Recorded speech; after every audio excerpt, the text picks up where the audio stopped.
The sound arrives before the light, before the story. It is a sound that does not belong to the world of the living. It is a percussive thump, 3 sharp raps in succession. Knock, knock, knock. It echoes in the dark, a language without a tongue, a question without a speak. Imagine that sound not in a theater or a laboratory, but in a cramped farmhouse in the winter of 1848. Imagine it coming from the walls, from the floorboards beneath a child's bed. Imagine the candlelight trembling, casting long, distorted shadows that stretch and shrink like memories trying to escape. In that flicker, a question was born, a question that would ignite a revolution in the American soul, a fire that would burn through parlors and pulpits, through skeptics and believers alike. The question was not simply, is there anyone there? The question was, what do we believe when the world as we know it begins to crack?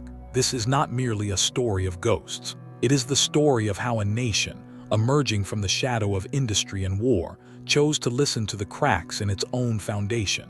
It is the story of 2 young girls in Hydesville, New York, who, with a few sharp knocks, shattered the silence of the afterlife and built an empire on the echo. But empires built on echoes are fragile. They crumble when the light of day finally finds the source of the sound. Keep the candle lit, for we are about to descend into the seance room to meet the spirits and to witness the rise and fall of the women who fooled a nation. Keep the candle lit and walk with us into the echo. To speak of the Fox sisters, one must first speak of the house. Not the grand seance rooms of New York or the velvet-draped parlors of Rochester, but a small, unremarkable frame cottage on the outskirts of Hydesville, a village in Wayne County, New York. It was a place of hardscrabble lives and deep winter silences. The land was damp, the air often thick with the smell of turned earth and the lowing of cattle. It was the kind of house that seemed to lean into the wind, its timbers carrying the memory of every storm they had weathered. It was into this house in December of 1847 that the Fox family moved. John and Margaret Fox were farmers, Methodists, a family who valued the solid, the tangible, the provable. With them came their daughters, the eldest, Lee, who was already married and living elsewhere, the middle child, Margaret, a spirited girl of 14, and the youngest, Kate, just 11. They sought a simple life, a place to raise their children in the quiet moral certitude of rural New York. What they found instead was a threshold. The cottage had a reputation. The previous tenant, a Mr. Bell, had left abruptly, citing unexplained noises. The neighbors spoke of knocks and disturbances, of a presence that did not care for the living. The Foxes, practical and skeptical, dismissed these tales as the idle gossip of a lonely village. They were farmers. They understood the language of wind and the settling of a foundation.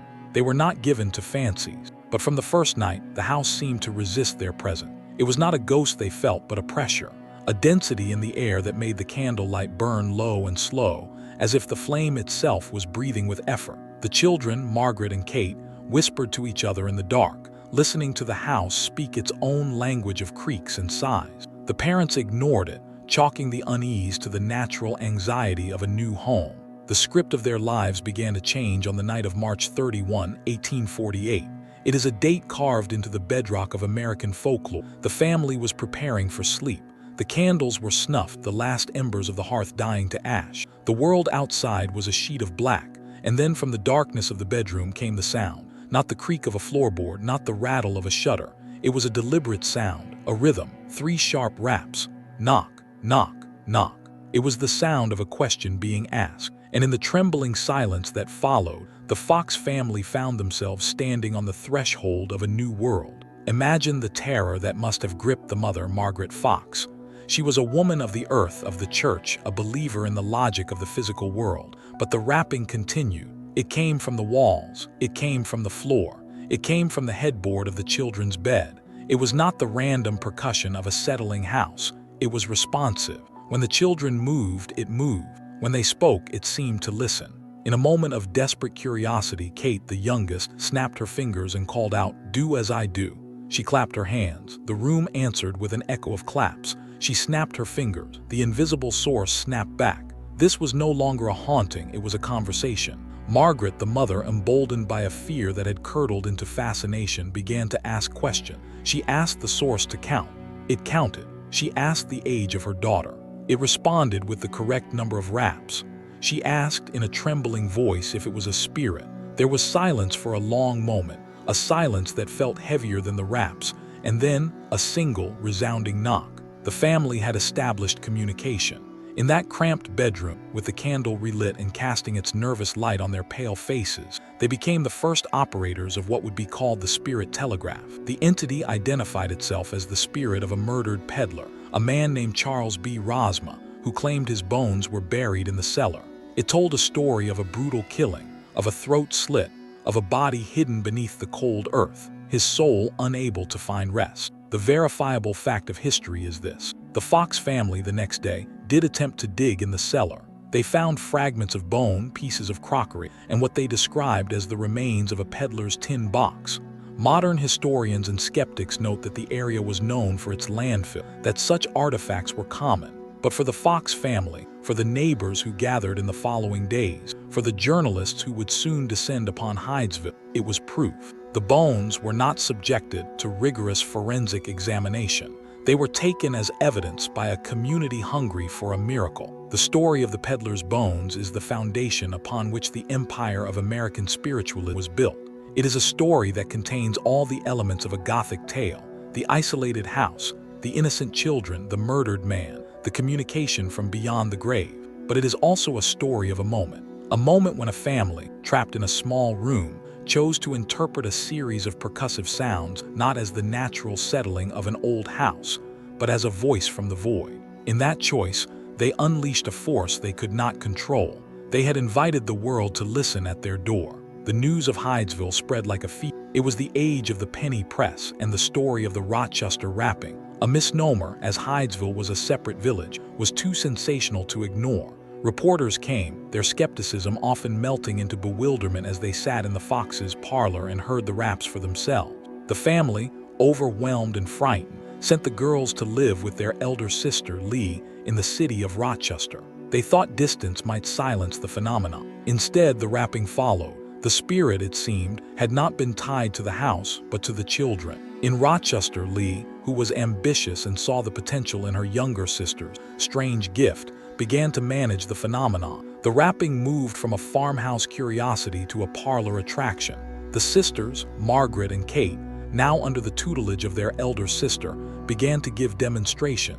The knocks would come on command, answering questions from a paying public. It was in these early seances that the structure of spiritualism was born. The code was formalized: 1 rap for yes, 2 for no, 3 for the alphabet. The sisters became conduits, their bodies the vessel through which the spirit world could speak. They were not yet the celebrities they would become, but they were already famous. The house on the Hydesville Road was now a pilgrimage site, its cellar a holy place. But the foundation of their fame was also the source of their future tragedy. For the knocks to be heard, the room had to be quiet, the sisters had to be still, and in that stillness, in the candlelit dark, a contract was formed between the performer and the believer. The believer paid for proof of an afterlife. The performer paid with a secret that would weigh on them for the rest of their lives. The echo from that night in March had begun to reverberate through the halls of a nation, and it would not fade for decades. The question was no longer whether the dead could speak. The question was, what were the living willing to pay to hear them? The cellar of the Hydesville cottage was a dark mouth in the earth, a place where the smell of cold clay and root rot mingled with the whisper of groundwater. When the Fox family dug there, they were not just digging for the bones of a peddler, they were digging for certainty. In the years preceding that cold spring, America was a nation in flux. The certainties of the agrarian past were giving way to the anxieties of the industrial future. The loom, the locomotive, the telegraph, these were miracles of iron and wire, but they left a spiritual void. Where was the soul in a machine?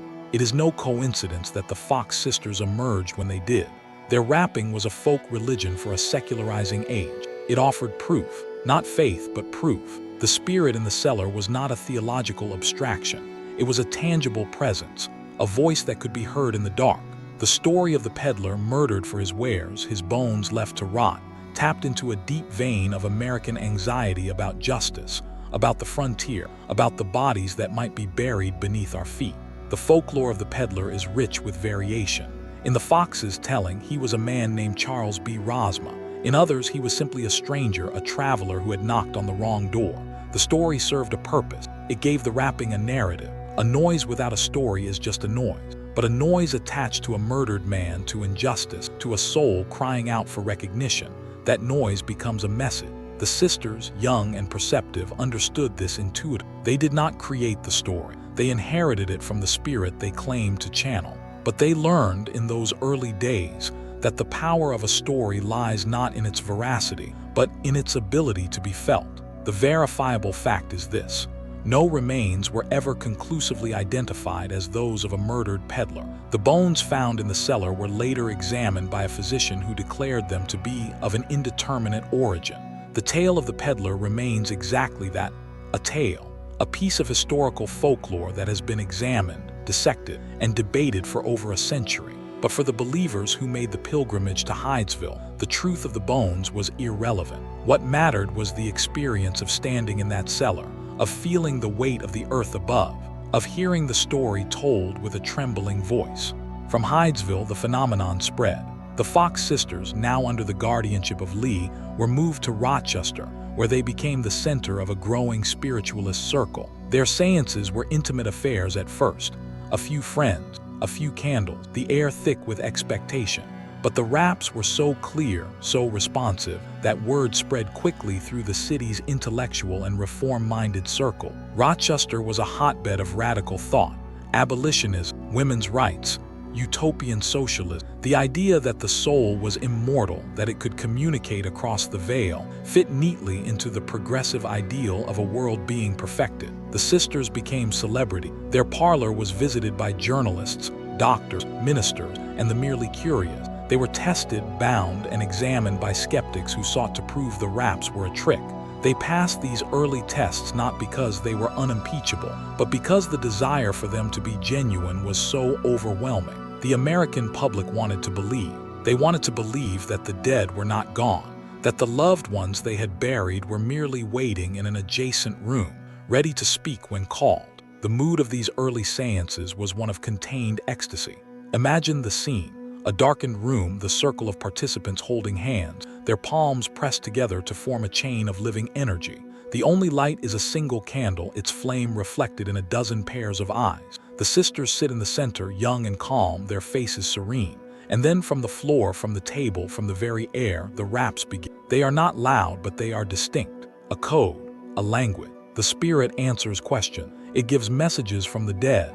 It weeps, it laughs, it offers comfort. For those who sat in that circle, it was not a performance. It was a revelation. The grief of the age, the grief that had no name, no outlet, no resolution, found a voice in those raps. The Fox sisters had not invented the desire to speak to the dead. That desire is as old as grief itself. But they had, through a combination of circumstance, skill, and perhaps a genuine belief in their own power, given that desire a form. They had created a ritual. And rituals, once established, are not easily broken. But for the sisters themselves, the experience was different. They were children when it began. Margaret was 14, Kate 11. They were not masterminds. They were children who had discovered a way to command attention, to escape the drudgery of farm life, to step into a world of velvet and candle. The rapping was, in its simplest form, a game that got out of hand. A game that grew into a phenomenon that became a prison. The secret, if there was a secret, was simple. Later confessions would describe a technique: cracking the toe joint against the floorboard. It is a sound that, in a quiet room, can mimic the percussive knock of a spirit. But in those early years, the secret was not yet a burden. It was a shared power, a bond between the two sisters that set them apart from the world. They were the ones who could hear the spirits. They were the ones who could translate the language of the dark. The tension of this chapter is the tension of the unspoken. The sisters must have looked at each other across the seance table, in the moments when the room was dark and the believers were weeping, and felt the weight of the story they were telling. Were they, in those moments, frauds? Or were they, as they would later claim, genuine conduits for something that manifested through them regardless of their intentions? The line between performance and belief is a thin one, and it is a line the Fox sisters walked for the entirety of their lives. The story of the peddler's bones is a story about the stories we tell ourselves. The family in Hydesville heard knocks in the night, and they chose to believe those knocks were the voice of a murdered man. That choice changed their lives. It gave the knocks meaning, and meaning, once given, is not easily taken back. The sisters would spend the next 4 decades performing that meaning for a nation hungry, and in doing so, they would build a world of seance rooms and spirit photography, of mediums and trances, of a gospel of grief that would sweep across the country. But they would also build a cage, and the key to that cage was the secret of the knocks. The year is 1850. The air is charged with the hum of progress. In cities across America, the telegraph wire is stringing the nation together, collapsing distance into a series of electric pulses. The human voice, once limited to the range of the lungs, can now travel hundreds of miles in an instant. It is an age of connection, of the shrinking world, of the belief that no obstacle, not space, not time, is insurmountable. It is into this milieu that the Fox sisters rise, not as a novelty, but as a parallel phenomenon. They offer a telegraph of a different kind. Their wires are not made of copper and iron, but of breath and bone. Their messages do not travel across states. They travel across the veil that separates the living from the dead. The metaphor was not lost on the public. The sisters were hailed as the spirit telegraph, their raps a code that could transmit messages from the great beyond. In Rochester, under the management of Lee, the seances became more formalized. The sisters were no longer merely the Fox girls. They were medium, practitioners of a new faith that was beginning to coalesce around their ability. The circle of believers grew to include some of the most influential minds of the era. The feminist and reformer Amy Post became a devoted supporter, seeing in spiritualism a validation of women's authority, a faith where the female voice was not silenced but amplified, where women were the priests and the prophets. The mood of this chapter is one of ascension. The sisters rise from the obscurity of the Hydesville cottage to the gilded parlors of the city. Their world expands. The texture of their lives changes from the rough wool of farm life to the smooth velvet of the seance room. They are dressed in the fashions of the day, their hair arranged, their hands soft. They are no longer children, they are celebrity. And with celebrity comes scrutiny, but also a kind of power. The central philosophical question of this chapter is the nature of communication. The telegraph had changed the way people thought about distance and time. If a message could travel from New York to Washington in a heartbeat, what was to say that a message could not travel from the living to the dead? The Fox sisters did not create this question. They were its most famous answer. Their rapping was a demonstration of the principle that the universe was not silent, that it was humming with messages waiting decoded. The seance room in Rochester was a theater of the sacred. The chairs were arranged in a circle, a symbol of unity, of the unbroken chain of existence. The table was often a simple one, but it was draped in dark cloth, its surface becoming an altar. The candles were not merely for light. They were beacon, signal fires lit to guide the wandering dead back to the world of the living. The sisters would sit, their hands placed upon the table, their eyes closed, their breathing slow and deep. The rapping would begin softly, almost imperceptibly, like the first drops of rain on a tin roof. Then it would grow louder, more insistent, until it seemed to come from every surface in the room. The sisters would ask questions, their voices calm and steady. The raps would answer.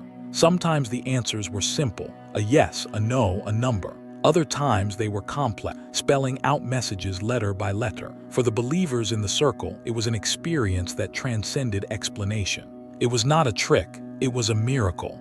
But the skeptics were also gathering. The era of the seance was also the era of the exposé.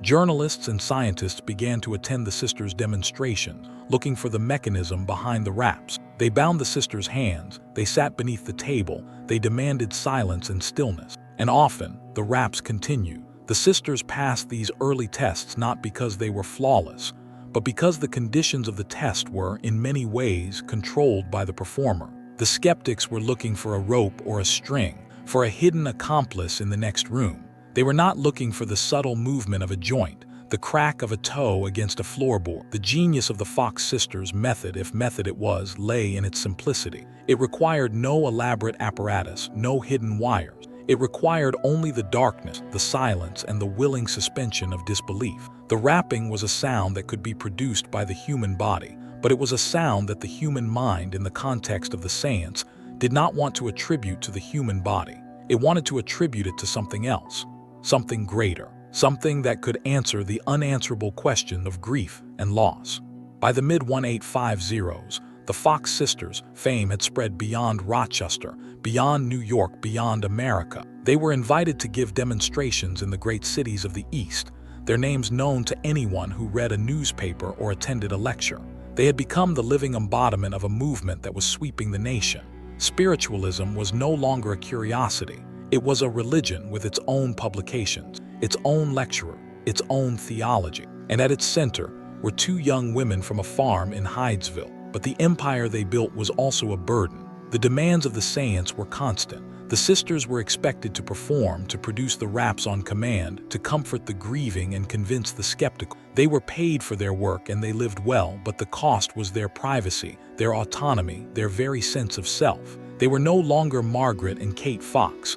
They were the Fox sisters, a brand, a phenomenon, a force of nature.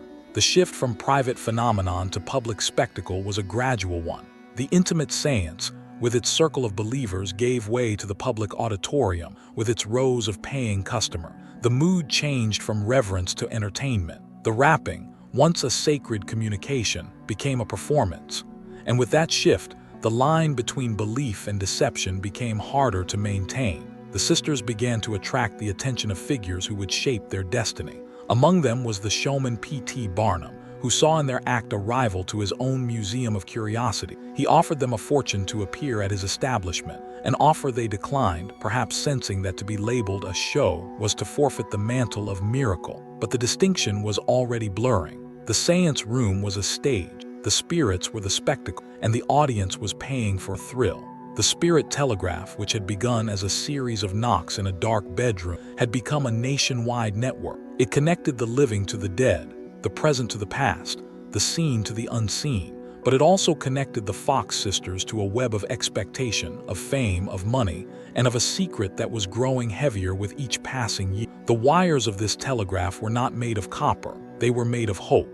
And hope, as they would learn, is the strongest and most fragile material in the world. As the fame of the Fox sisters grew, so did the complexity of the world they inhabited. The seance room, once a private space for intimate communion with the spirit world, became a public stage. The audience was no longer a circle of grieving friends. It was a paying crowd, eager to witness the miracle, to feel the chill of the supernatural, to go home with a story they could tell at their own hearths. This shift from the sacred to the spectacular was the central tension of the sisters' lives. The cinematic transition for this chapter is a slow pan. We begin in the dim intimacy of a Rochester parlor, the air thick with incense and the soft rustle of velvet. The camera, in our mind's eye, pulls back through the walls, through the streets, to a vast auditorium in New York City. The seats are filled. The stage is bare but for a table, a few chairs, and the two young women who sit in the center, their faces illuminated by the footlight. The rapping sound, once a whisper in the dark, is now amplified to fill the hall. The sacred has become a spectacle. The figures who populate this chapter are the architects of this transformation. Lee, the eldest sister, was the manager, the impresario. She saw in her younger sisters gift a path out of poverty, a way to secure the family's future. She was ambitious, shrewd, and protective, but her protection came at a cost. She controlled the sisters' finances, their schedules, their public image. She built the empire, but in doing so, she built the cage. Amy Post, the feminist reformer, represented a different kind of influence. She saw spiritualism not as a business, but as a movement. For her, the Fox sisters were not performers. They were prophets, voices of a new era in which women would lead. She supported them, defended them, and believed in them with an intensity that bordered on the religious. But her belief, like Lee's ambition, was a form of pressure. The sisters were not allowed to doubt their own gift. They were not allowed to be ordinary. And then there was P.T. Barnum, the great showman, the Prince of Humbug. He approached the sisters with an offer to exhibit them in his American museum. They refused, but his shadow loomed over their career. Barnum's genius lay in blurring the line between truth and illusion. He knew that audiences did not come to his museum for authenticity. They came to be amazed, to be entertained, to wonder whether the Fiji mermaid was real or a hoax. The Fox sisters occupied a similar space. Were they genuine mediums or masterful illusionists? For Barnum, the question was irrelevant. The only question was whether the public would pay to see them. But the shadow that fell over the seance room was not just the shadow of commercialism. It was the shadow of doubt. As the sisters' fame grew, So did the number of skeptics who sought to expose them. These were not merely journalists looking for a sensational story. They were scientists, doctors, and intellectuals who saw in spiritualism a dangerous superstition, a retreat from the hard-won truths of reason. One such skeptic was a man named Dr. Austin Flint, a respected physician who attended a séance in the 1850s determined to uncover the trick. He sat beneath the table, his hands on the sister's feet, and he observed the mechanism he believed he had found, the cracking of the toe joints. He published his findings, but the public was not ready to listen. The desire to believe was too strong. The sisters, for their part, denied the accusation, and their supporters rallied around them. The doubt, however, had been planted. It would grow slowly in the minds of those who attended the séances. The more sophisticated the skeptics became, the more elaborate the sisters' defenses had to be. They began to rely on the darkness, on the emotional vulnerability of the audience, on the power of suggestion. The rapping continued, but the atmosphere had changed. There was now a tension in the room that had not been there before, a tension between belief and doubt, between the sacred and the exposed. The sisters themselves were not immune to this tension. They were young women, not theologians or philosophers. They had been thrust into a role that required them to be spiritual authority, to comfort the grieving, to answer questions about the nature of existence. The weight of that role was immense, and the weight was compounded by the knowledge, if they had it, that the rapping was a physical trick. Or was it?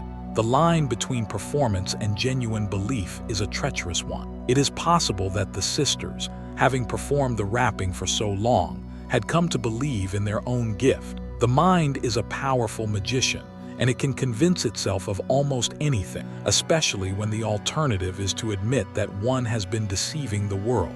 The third part of this chapter explores the psychological fracture that began to appear in the sister relationship with each other and themselves. The demands of the séance were constant. They were expected to be serene, to be conduits, to be vessels for the spirits. But they were also human, with human needs, human flaws, human desires. Margaret, the middle sister, was the most volatile. She was passionate, rebellious, drawn to the bright lights of the city and the company of artists and actors. She chafed under Lee's management. She resented the constant performance. Kate, the youngest, was quieter but no less affected. She had been 11 years old when the rapping began. She had grown up in the séance room. She knew no other life. For her, the rapping was as natural as breathing, a part of her identity that she could not separate from herself. But she also knew the cost. She had no privacy, no ordinary friendships, no life outside the circle of belief. The tension between the sisters was a microcosm of the tension within the spiritualist movement itself. The movement was growing, splintering, evolving. New mediums were emerging, each with their own gifts, their own claims, their own following. The Fox sisters were no longer the only voice speaking from beyond. They were now part of a crowded field, and they had to compete for attention, for legitimacy, for the devotion of the public. The shadow in the séance room was the shadow of their own humanity. The spirits they channeled were perfect, eternal, serene. But the sisters themselves were none of those things. They were flesh and blood, bound by the limitations of the body, haunted by the ghosts of their own secrets. The séance room, which had been their sanctuary, becoming their prison, and the key to that prison was the very thing that had set them free, the knock. The year is 1865. The cannons have fallen silent. The war that tore the nation apart has ended, leaving in its wake a landscape of grief so vast it seemed to have no horizon. 620,000 men, fathers, sons, brothers, husbands, had been consumed by the conflict. They had died in muddy fields and makeshift hospitals, their bodies often never recovered, their final words unheard. For the families they left behind, there was no closure. There was only the silence. Into that silence, spiritualism stepped forward. It had been growing for over a decade, a fringe movement of reformers and intellectuals, but the war transformed it. It became a mass movement, a gospel of grief that offered something the churches could not: proof. The séance did not ask for faith, it offered evidence. The knock on the table was not a metaphor, it was a voice. For a mother who had lost her son at Gettysburg, for a wife who had waited in vain for a letter from Shiloh, the rapping of the Fox sisters was not a curiosity, it was a lifeline. The mood of this chapter is one of descent into collective sorrow. The tempo of the narrative slows. The language becomes more reflective, more focused on the texture of grief. We explore the séance room not as a theater of the supernatural, but as a sanctuary of the wounded. The candles that flicker on the table are not merely props. They are flames lit in the memory of the lost. The hands that circle the table are not merely participants. They are survivors, holding on to one another in the dark.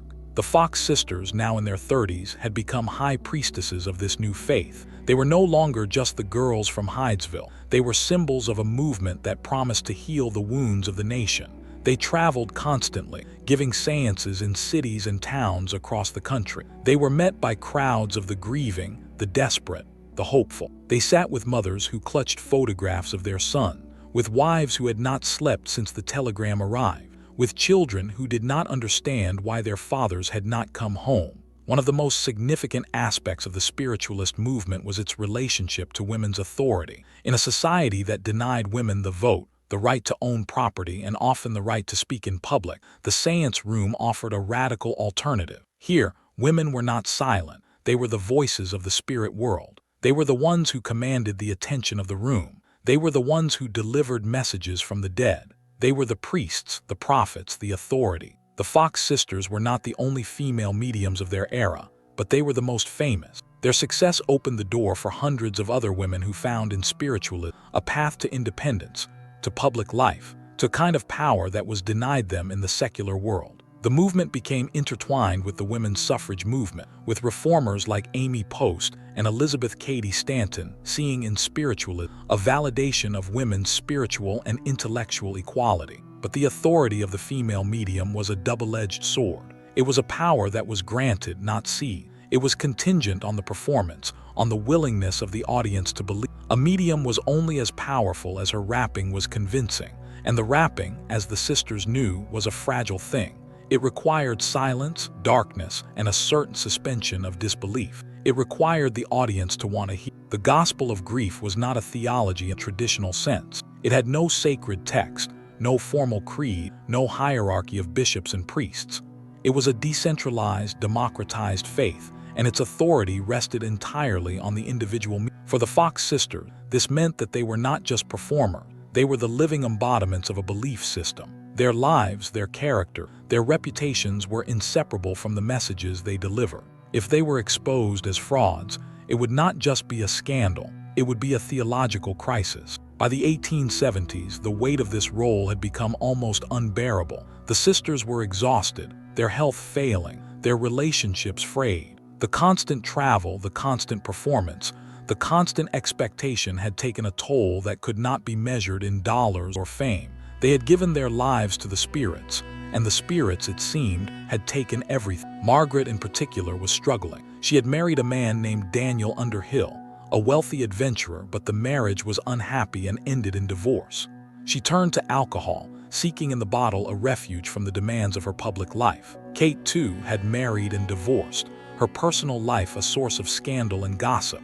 The sisters who had once been inseparable were now estranged, their bonds strained by jealousy, resentment, and the competing demands of their career. The spiritualist movement, meanwhile, had moved on.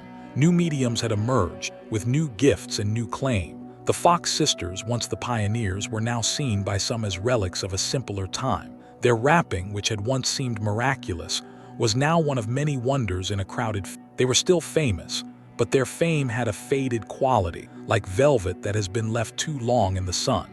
The gospel of grief had given them everything, and it had taken everything. It had lifted them from poverty and obscurity to wealth and celebrity. It had given them a voice, a purpose, a place in history. But it had also stolen their privacy, their peace, their sense of self. They were no longer Margaret and Kate Fox.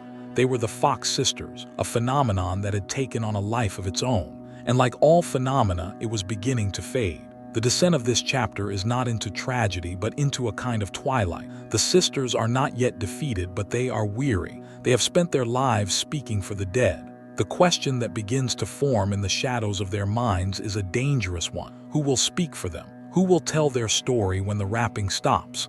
And what story will they tell? The 1880s arrived with the chill of autumn. For the Fox sisters, the decade would be one of decay, a slow unraveling of the empire they had built.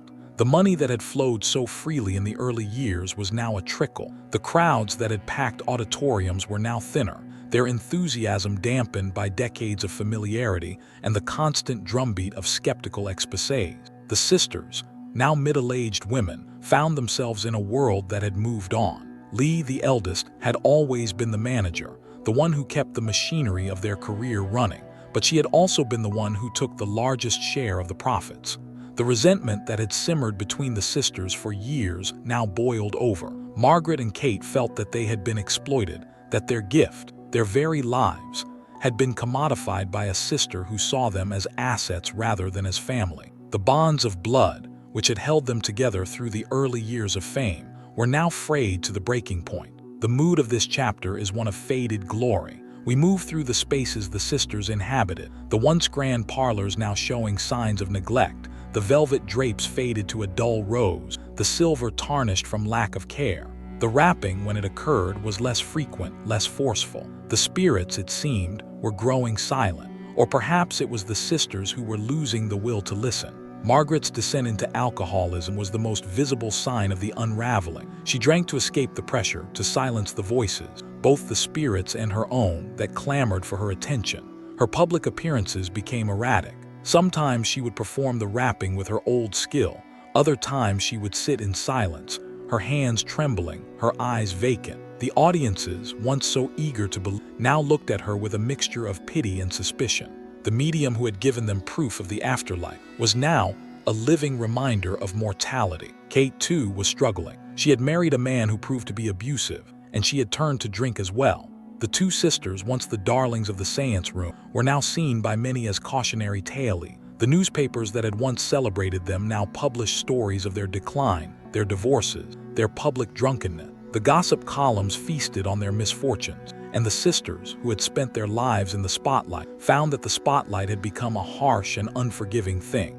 The unraveling of the Fox sisters' personal lives was mirrored by a shift in the cultural landscape. The era of spiritualism was not over, but it was changing. The movement that had once been a radical fringe was now mainstream, but its very success had bred a counter-movement of skeptics. Scientists and intellectuals, who had been content to dismiss the seance room as a curiosity, now mounted a systematic campaign to expose its method. One of the most influential skeptics of the era was a man named Harry Houdini. Though he was still a young magician in the 1880s, just beginning his career, he would later become famous for exposing spiritualist frauds. But even in these early years, the techniques of the medium were becoming widely known. The secret of the rapping, the cracking of the toe joint, was no longer a closely guarded mystery. It had been published in newspapers, discussed in medical journals, demonstrated in lectures. The sisters denied it, of course, but the denial had a desperate quality. They were no longer convincing. The skeptics' triumph was not just intellectual, it was emotional. For the believers who had built their lives around the promise of communication with the dead, the possibility that the rapping was a trick was devastating. It was not just a hoax, it was a betrayal. The sisters had given them hope, and if that hope was false, then the grief that had been soothed by the seance would return, sharper than before. The sisters, who had been healers of a kind, were now seen by some as poisoners. But the skeptics themselves were not without their own motivations. Some were motivated by a genuine desire for truth, for the advancement of science, for the protection of the vulnerable from exploitation. Others were motivated by a more personal animus, a desire to tear down the women who had risen so high, to expose the feminine authority of the seance room as a sham. The exposure of the Fox sisters became a cultural drama, a battle between belief and skepticism, between the feminine and the masculine, between the sacred and the secular. By the late 1880s, the Fox sisters were at their lowest point. They were estranged from each other, their health broken, their fortunes squandered. The empire they had built, the movement they had inspired, had moved on without them. New mediums, more polished, more sophisticated, had taken their place. The sisters were ghosts in their own story, wandering the edges of a world they had created. But it was in this silence, this twilight, that the final act of their drama would unfold. The unraveling thread was about to snap, and in the snapping, it would create a sound louder than any rap. The sisters, who had spent their lives speaking for the dead, were about to speak for themselves, and what they would say would shock the nation, tear apart the movement they had founded, and leave a question that would echo through the decade. The suspense of this chapter is the suspense of the inevitable. We know as we watch the sisters decline that something is coming. The confession that will shake the spiritualist world is gathering in the shadow, waiting for its moment. Margaret, in particular, is a figure of tragic intensity. She has spent her life in performance, and she is about to give the most dramatic performance of her career. But this time, the role she will play is not the medium, not the vessel for the spirit. This time she will play herself, and the truth she will speak will be the final, terrible truth of the knock. The candle is burning low, the shadows are lengthening, and in the quiet of the fatting seance room, a single, sharp rap is about to be heard. But this rap will not come from a spirit. It will come from the mouth of a woman who has carried a secret for 40 years. And when it falls, the silence that follows will be the loudest sound of all. October 21, 1888, the Academy of Music in New York City. The air is thick with the smell of gaslight and expectation. The auditorium is packed, not with the grieving faithful who once filled the seance rooms, but with the curious, the skeptical, the journalists, the sensation seeker. They have come to witness an event that has been advertised in the newspapers for weeks. A public confession by Margaret Fox, the last of the original Fox sister, in which she will reveal, once and for all, the secret of the rapping. The stage is bare.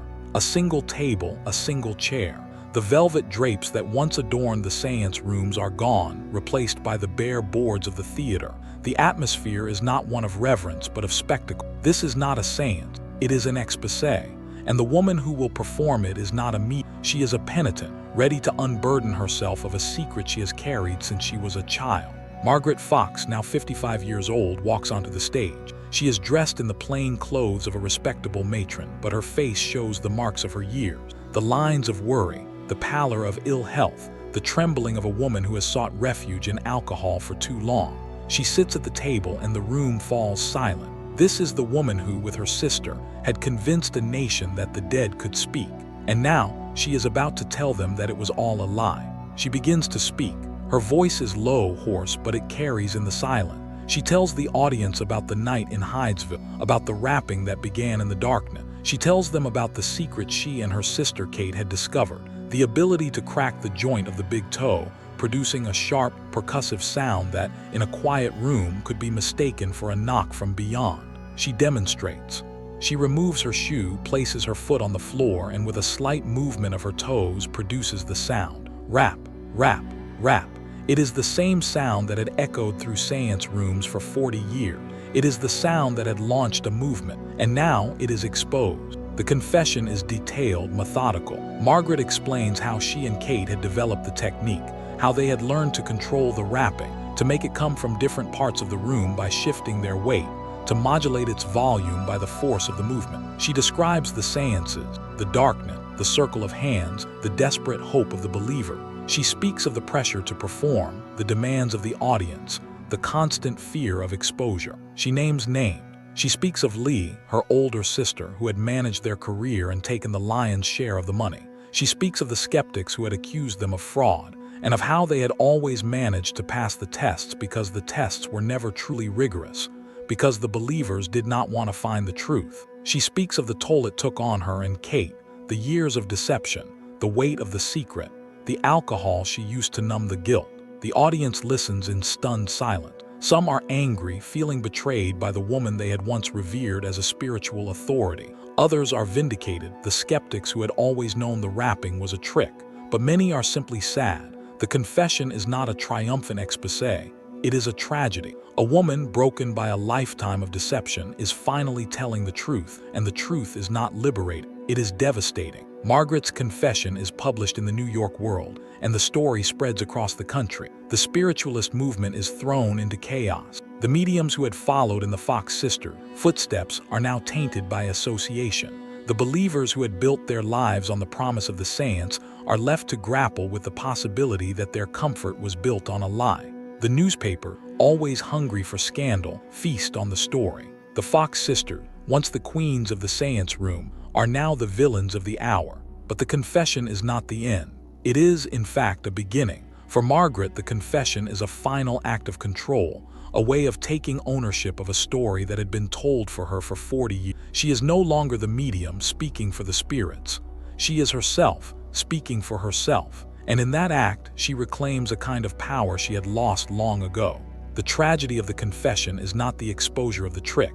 It is the exposure of the woman. Margaret Fox stands on the stage of the Academy of Music, and she is no longer a symbol, no longer a vessel, no longer a phenomenon. She is a 55-year-old woman, worn down by years of performance, her health broken, her family estranged, her fortune gone. She has given the world the truth, but the truth cannot give her back her youth, her innocence, her life. The revelation is framed in this script not as a moment of triumph for skepticism, but as a moment of profound human sorrow. The Fox sisters were not masterminds of deception. They were children who stumbled into a role they could not escape. The rapping was a game that became a profession, a trick that became a religion. They were not the first to claim communication with the dead, and they would not be the last, but they were the most famous. And their story is a parable about the power of belief, the weight of expectation, and the cost of a secret kept too long. The mood of this chapter is one of revelation, but the revelation is not a bright light.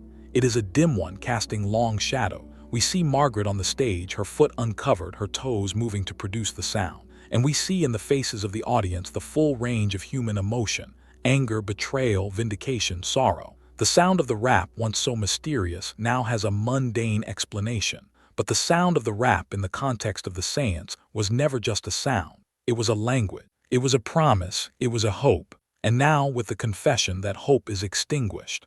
The gospel of grief, which had sustained so many through the darkness of the Civil War and beyond, is revealed to have been built on a foundation of bone and joint. The truth, it turns out, is not always liberating. Sometimes it is just another weight to carry. Margaret Fox, who had carried the weight of the secret for 40 years, now carries the weight of the truth. And the truth is heavier than any secret could ever be. The confession of October 1888 was a sensation. It made headlines across the country. It was debated in parlors and pulpits, in newspapers and scientific journals. The spiritualist movement, already fracturing under the weight of internal disputes and external skepticism, was dealt a blow from which it would never fully recover. The Fox sisters, once the pillars of the movement, were now its destroyers. But the story was not over. 1 year later, in November 1889, Margaret Fox recanted her confession. She claimed in a new public statement that she had been paid to confess. She said that the exposé in the New York World had been a fabrication, that she had been promised a sum of money she never received, that she had been coerced by the reporters who had written the story. The rapping, she now insisted, was genuine. The spirits had spoken. The confession had been a lie. The nation, which had watched the séance room burn, now watched a woman tear apart her own narrative. If the confession was true, then the recantation was a lie. If the recantation was true, then the confession was a lie. And if both were lies, what was true? The question was not just about the Fox sisters. It was about the nature of truth itself. In a world where a woman could claim one thing 1 year and the opposite the next, how could anyone know what to believe? The suspense of this chapter is psychological. We are no longer dealing with the mechanics of the rapping, but with the mechanics of the mind. Why did Margaret recant? Was it guilt? Was it pressure from her sister Kate, who had been horrified by the confession? Was it the influence of the spiritualist community, which had rallied around her, offering her support and perhaps financial incentive? Or was it simply the desperate act of a woman who had spent her life performing and could not stop performing, even when the performance was her own truth? The recantation plunged the Fox sisters back into the public eye, but this time, the attention was not the adulation of the curiosity of skeptics. It was the scrutiny of a public that had grown weary of the drama. The sisters were seen as unreliable, their testimony worthless. If they had been deceiving the public about the spirits, and then deceiving the public about the deception, what was left? The only certainty was uncertainty. For the spiritualist movement, the recantation was a further blow. Some believers seized on it as proof that the original confession was a fraud, that the Fox sisters were still genuine medium, that the spirits had been speaking all along. Others saw it as further evidence of the sisters' duplicity, a desperate attempt to regain the status and income they had lost. The movement, already splintered further. The Fox sisters, who had been its founders, were now its pariahs. This chapter explores the epistemology of belief. How do we know what we know? And what happens when the sources of our knowledge, the people we trust, the stories we tell, begin to contradict themselves? The Fox sisters' story is a labyrinth, a hall of mirrors in which every truth is reflected as a lie and every lie as a truth. And in the center of the labyrinth sits Margaret Fox, a woman who may not have known herself, what was real and what was performance. The mood is one of quiet awe at the complexity of human nature. The sisters are not villains, they are not heroes. They are human beings, caught in a web of their own making, struggling to find a way out. The confession was an attempt to escape the web. The recantation was an attempt to climb back in. And in that oscillation, we see the profound difficulty of living a life that has been lived in performance. When the mask is on for so long, it becomes the face. And when the mask is removed, there is nothing underneath but questions. Margaret Fox died in 1893, just 4 years after her recantation. She was buried in a pauper's grave, her fortune gone, her family estranged, her reputation in tatters. Kate Fox died a year later in 1892, also in poverty and obscurity. Lee, the eldest, outlived them both, but she too died in relative obscurity, her empire reduced to memory. The recantation remains one of the most contested moments in the history of spiritualism. Some historians believe it was genuine, that Margaret was telling the truth when she said she had been paid to confess. Others believe it was a desperate attempt to regain her status, a performance that fooled no one. The truth, like the truth of the rapping itself, is lost to history. We have only the stories, and the stories contradict each other. But perhaps the ambiguity is the point. The story of the Fox sisters is not a story with a clean resolution. It is a story about the messy, complicated, contradictory nature of human experience. The sisters were frauds, perhaps, but they were also, in their way, genuine. They gave comfort to the grieving. They gave voice to the voiceless. They built a movement that, for all its flaws, offered something the world desperately needed: hope. The final lines of this chapter are a meditation on the nature of truth. The rapping was a sound. It could be produced by a toe joint, but it could also be produced by the imagination, by the desperate hope of the believer, by the collective will of a room full of people who needed to believe that death was not the end. The sound was real. The question was what it meant. And meaning, as the Fox sisters learned, is not a thing that can be proven or disproven. It is a thing that is made. The Fox sisters died in obscurity, but the knock they had unleashed did not die with. It echoed through the decade, shaping the cultural landscape of America and beyond. Spiritualism, though it lost its status as a mass movement, did not disappear. It went underground, resurfacing in new forms, new practices, new beliefs. The seance room became the medium's parlor. The rapping became the ectoplasm, the spirit photograph, the voice on the tape recorder. The desire to speak to the dead, once given a form by the Fox sisters, proved to be immortal. This chapter traces the ripple effect of the Fox sisters' legacy. We see the rise of organized spiritualism in the late 19th century, with its national conventions, its publications, its networks of mediums and believers. We see the influence of spiritualism on art and literature, on the poetry of Elizabeth Barrett Browning, on the novels of Henry James, on the paintings of the Preraphael. We see the movement's entanglement with the women's suffrage movement, with the struggle for women's rights that would culminate in the passage of the 19th Amendment. The mood of this chapter is one of reflection. We step back from the individual tragedy of the Fox sisters and look at the larger canvas. The sisters were not the originators of the desire to communicate with the dead. That desire is as old as humanity, but they were, in a sense, the inventors of its modern form. They gave the desire a language, a ritual, a set of practices that would be adapted and refined for generations to come. The verifiable fact of this chapter is the cultural impact. By the 1890s, there were an estimated 1 million spiritualists in America. The movement had its own churches, its own clergy, its own theology. It had influenced the development of other new religious movements, from theosophy to Christian Science. The knock that began in a Hydesville farmhouse had become a symphony, and the symphony was still playing. But what of the sisters themselves? How were they remembered? In the decades after their deaths, their story was told and retold, each telling shaping the narrative in a different way. Some remembered them as frauds, as the women who had fooled a nation with a trick of the toe. Others remembered them as pioneers, as the founders of a movement that had brought comfort to millions. Still others remembered them as victims, as children who had been exploited by an older sister and by a public hungry for miracle. The legend of the Fox sisters grew in the telling. The Hydesville cottage, long since demolished, became a pilgrimage site for spiritualists, who would gather on the site and hold seances in the hope of contacting the spirits that had once spoken there. The bones of the peddler, whether real or imagined, became a relic, a symbol of the mystery that had never been fully solved. This chapter explores the process of myth-making. The Fox sisters were real people with real flaws and real struggle, but they were also symbols, and symbols have a life of their own. The story of the Séance That Fooled a Nation is a story that continues to be told because it speaks to something fundamental in the human experience: the desire for connection, the fear of death, the longing for proof that we are more than flesh and bone. The sisters in memory have been transformed. They are no longer Margaret and Kate, the struggling women who died in poverty. They are archetypes, the mediums, the deceivers, the children who opened a door that could not be closed. And in that transformation, they have achieved a kind of immortality that the Séance could never provide. They are remembered. Their knock is still heard. The legacy of the Fox sisters is not confined to the history of spiritualism. It is visible in the broader culture of the paranormal, in the ghost hunting shows and the Ouija boards, in the belief that the dead are not gone but waiting, just on the other side of a thin veil.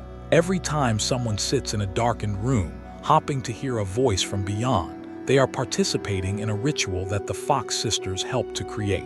But the legacy is also visible in the way we think about belief itself. The story of the Fox sisters is a cautionary tale about the power of hope, the vulnerability of grief, the ease with which we can be deceived when we want desperately to believe.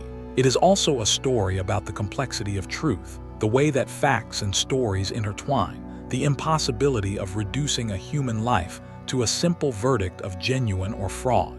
The final part of this chapter is a meditation on the knock that never ends. The sound of the rap, once so mysterious, is now explained, but the explanation does not diminish the power of the story. The story of the Fox sisters is not about whether the rapping was. It is about what the rapping meant to the people who heard it. It is about the comfort it provided, the hope it inspired, the movement it created. And it is about the cost of that comfort, the price of that hope, the weight of a secret that could not be carried forever. The sisters are gone. The séance room is silent, but the knock continues. It echoes in the stories we tell about the dead, in the rituals we perform to remember them, in the desperate hope that death is not the end. The knock is a sound that comes from within us, from the deepest part of our nature, from the place where grief and hope meet. And as long as there are human hearts to feel that grief, that hope, there will be ears to listen for the knock. We return in this final chapter to the sensory imagery of the hook. The candle is still lit, but its flame has burned low, the wax pulled its base. The shadows that danced so wildly in the first chapter have settled into stillness. The room, whatever room we imagine ourselves in, is quiet.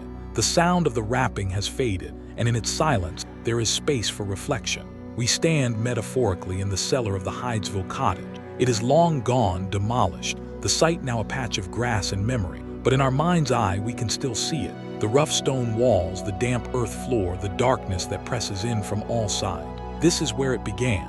A family, huddled in fear and curiosity, listening to the knocks that came from the walls. A spirit claiming to be a murdered peddler, telling a story of injustice, unrest. A door opening onto a world that had always been there, but had never been seen. The Fox sisters are with us in this final meditation, but they are not the young women of the séance room. They are the memory of young women, the echoes of voices that have long since fallen silent. Margaret, the passionate one who sought escape in alcohol and confession. Kate, the quiet one who carried the secret until it broke her. Lee, the ambitious one who built an empire and lost her sisters in the process. They were not heroes, they were not villains. They were women, living in a world that offered them few paths to power, who found one in the darkness. The question that has haunted this narrative is the question of truth. Were the Fox sisters frauds? Did they consciously deceive the public, or did they come to believe in their own gift? The historical record offers no definitive answer. The confession and the recantation cancel each other out, leaving a void where certainty might have been. And perhaps that is the point. Perhaps the story of the Fox sisters is not a story that can be resolved, because it is a story about the irresolvable nature of human belief. We frame all content as story, as myth, as historical mystery, and in this final chapter, we embrace that framing fully. The truth of the Fox sisters is not a matter of facts to be proven or disproven. It is a matter of meaning to be made. The rapping was a sound. It was produced by a toe joint, perhaps, but it was also produced by the imagination, by the longing, by the collective will of a nation that needed to hear something in the silence. The mood of this final chapter is quiet awe awe at the complexity of the story, at the lives that were lived in its shadow, at the legacy that continues to unfold. The Fox sisters did not invent the desire to speak to the dead, but they gave it a form that has endured. They created a language for grief, a ritual for hope, a space in which the living and the dead could meet. And even if that space was built on a trick, the emotions that filled it, the final lines of this script are a whisper, an invitation to carry the story forward. The candle is still lit, though its flame is small. It flickers in the darkness, a fragile thing, but it has not gone out.